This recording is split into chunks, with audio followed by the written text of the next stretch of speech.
Thanks for joining us on the John Mendola Show. We're driven by McCarthy Tire and Automotive Centers. Let's talk with Abington Heights senior Tessa Barrett once again.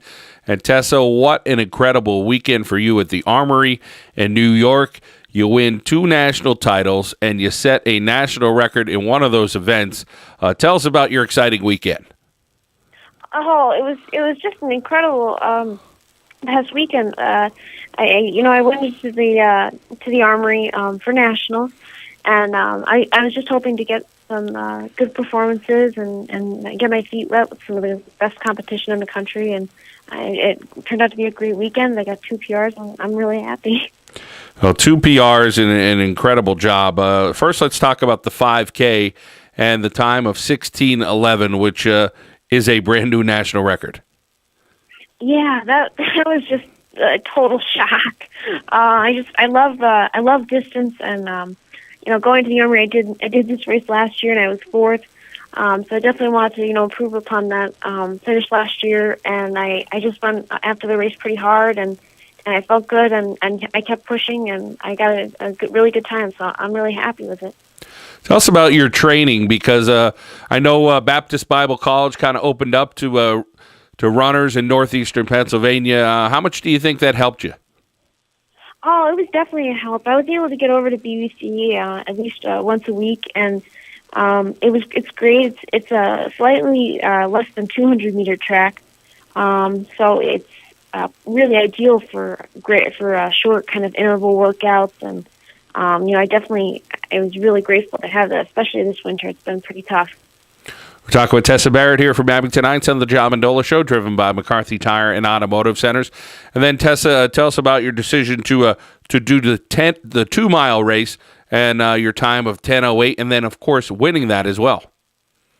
Yeah, well, I signed up for both, and I wasn't sure how I was going to feel after the 5K. I wanted to, give my heart and soul in the 5K on Friday night, and but I woke up Saturday morning, and I felt pretty good, so I decided to give it a try in the 2-mile, because I know it's my senior year. I won't get to do this next year, so and I'm really glad I did. I felt pretty strong. I was a little tired toward the end, but it turned out to be a great race. There's some great competition in the 2-mile.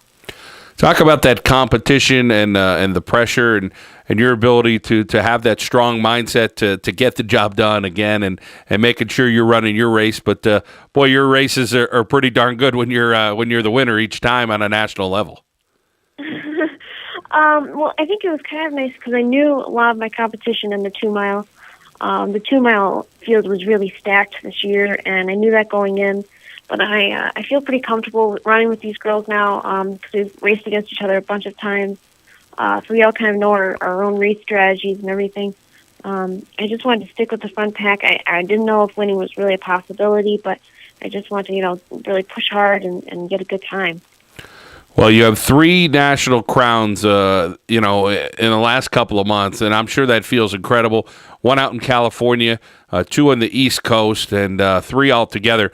Let's go back a few years ago and talk about maybe running on the junior high level and maybe, some advice for some from young student athletes out there. You're already a senior. I know the time goes by quickly, but, when maybe first they're 13, 14, 15 years old, they're getting involved in running. Any good advice you could give out there to student athletes, whether it's across northeastern Pennsylvania or, all over the place?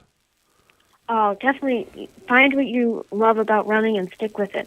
When I first started, they put me in the distance group, and I was a little hesitant, but I just you fall in love with it, and I stuck with it. I mean, I've had plenty of ups and downs with running, but I think running's really similar to life. You face it's a roller coaster, and you just got to stick with it, and stay true to yourself and keep working hard at it, and good things will come.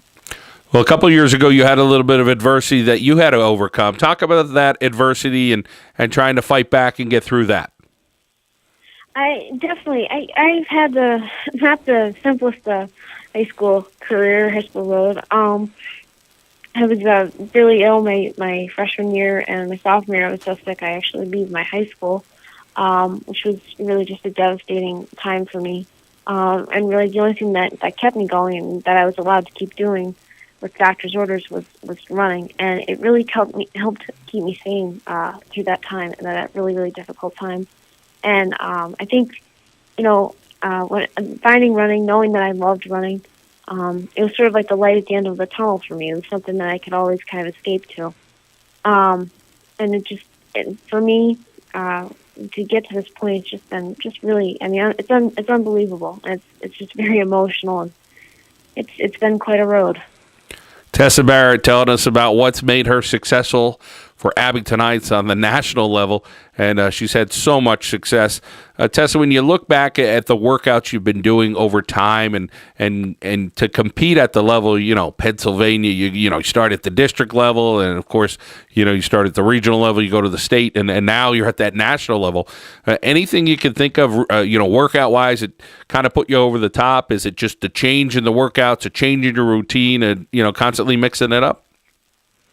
I really believe in consistency. Especially when I was a freshman and sophomore, my training was very inconsistent because I was so sick.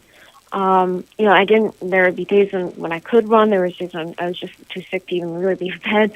So once I got into a consistent, running every day, eating properly, sleeping properly, hydrating properly, I think that really made a difference. And getting into a routine, running in a similar time every day. I also do a lot of strength work. I really like core work, push-ups, pull-ups, a lot of strength work. I think all that really just comes into play, especially during the race. You really feel that strength. Tessa Barrett telling us what's made her successful thus far, and she's got still more to do here on the high school level as the outdoor track and field season is getting underway. Tessa, I know we talked about this before, but Penn State University is where you're going to call home for your career academically and athletically. And why did you choose Penn State? A lot of other schools out there you could have went to, whether people may look at it from an athletic standpoint or an academic standpoint. Tell us why, again, the fit was Penn State University for Tessa Barrett. Oh, I looked at a lot of different colleges, and it was very difficult, trying to narrow down each one, because every college I visited I really loved, but Penn State just really stuck out to me. I'm a Pennsylvania girl at heart, and the coaching down there is just tremendous. The athletic facilities are incredible, and I really wanted to be on a team that was I felt very welcome there. They're a very welcoming team, a very, very strong program. Their distance program is really just starting to burgeon, and I'm very excited to be part of that process that I think is really unfolding down there. I'm really excited to be a Nittany Lion. And Tessa, when we talked a few months ago, you mentioned the training in northeastern Pennsylvania, the hills, the mountains, the different things, the rolling hills, as people would say in Pennsylvania. Do you think that's kind of put you over the top maybe with some of the other athletes here on this national level? Oh, I definitely think so. I love my hills, and I love that we come from a mountainous region. I definitely think you really can't go on a run anywhere in northeastern Pennsylvania without encountering a couple good steep inclines. So, but I think that definitely, especially when you're on the track and it's flat, it's nothing compared to just running around the roads. Tessa, you've handled this attention so well lately. You've had so much on the national level and interviews left and right, and people talking to you. Does it get a little overwhelming to say, okay, I've got to interview interview with this person, or I have to talk to the media after I won this national event?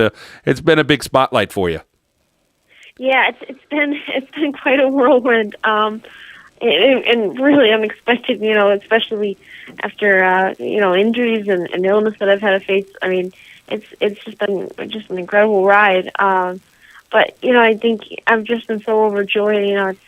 And most of it hasn't even sunk in yet. It probably won't even sink in until I've graduated. And I'll be like, wow, I can't believe any of that happened.